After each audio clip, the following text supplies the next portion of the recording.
on some lessons I learned from my hair on my natural hair journey in 2024. As you know, I had started in 2023, but I ended up cutting off all my hair in the middle of, I think it was June. And since cutting my hair off to like a fade, it has now grown to, I think, like my neck length in the past, like, okay, so it's been like 6 months. So I'm really excited about the, hair retention, the length retention, just the overall healthiness of my actual natural hair. So I wanted to share some things I learned to help you guys grow your hair, take care of your hair, and keep it beautiful. Number one is wash days and water retention. The best way to get moisture in your hair is water. So wash days are important. I know we don't talk about this a lot in the Black community, but for me and my hair, especially having low porosity, I can never say that word, low porosity hair, low porosity hair, I need water, I need moisture. So I wash my hair literally every other day, sometimes every 2 days, depending on if I'm doing like a hydration routine in between those 2 days by like spraying water and adding more moisture. But if not, I am washing my hair every 2 days. And then if I have like a hairstyle like this, then I'll wash it once a week. But I literally need moisture, so I really am adamant about wash days, and I suggest you guys be too, because the more water your hair gets, the more used to your hair having moisture. Number two is moisturize routine. You have to make one. You have to be consistent. If you notice your hair dries out every other day, then you have to moisturize every other day. If you notice your hair doesn't dry out till 2 to 4 days, then that's when you'll moisturize. But you have to learn your hair. Everybody's hair is different because we all have different grades, different porosity, and also different climates. So it's really important to learn those things if you're trying to grow your real hair, because growing your real hair is just like if you're learning how to wear wigs. You have to learn how to put it on, maintain it, wear it, and the tools for it. The same thing with your natural hair. You have to know the climate, the porosity, the grade, what kind of hair you have, the curl pattern, all type of things, what kind of heat, what kind of product, because it's just like learning any new thing. Number three, for me, I only use butters. I used to use scalp oils. I learned the essential oils were too harsh on my scalp. It was irritating it a lot, also causing a lot of like dryness. I think for me, butter, since I already put oils in, I always infuse it with Ayurvedic herbs.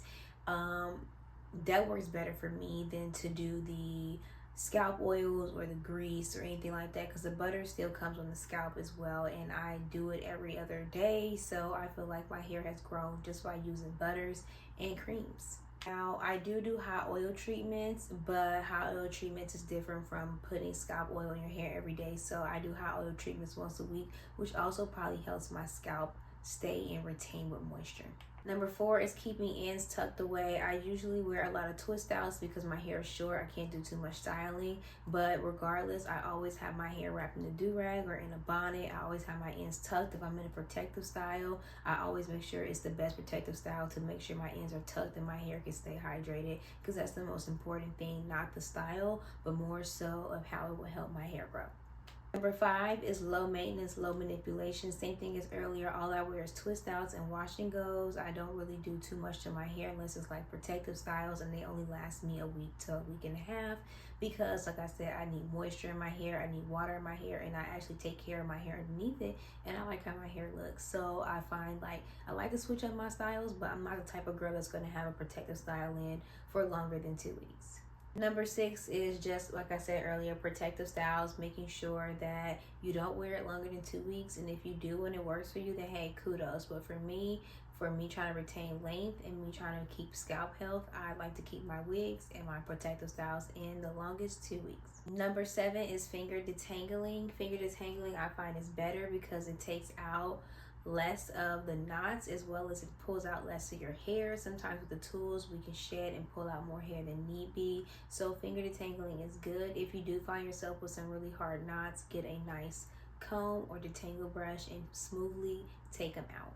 Number eight, keeping your ends trimmed is important. Some people grow their hair without trimming their ends. I've seen that, but for me, I always find that it looks a little dry on the ends, kind of split and brittle, and it doesn't look even. That's not the look I go for. So I keep my ends trimmed. I try to do it 3 to 4 times a year. Sometimes it'll come down to 2, just depending, but I'll try to add more, but right now it's really been like 2.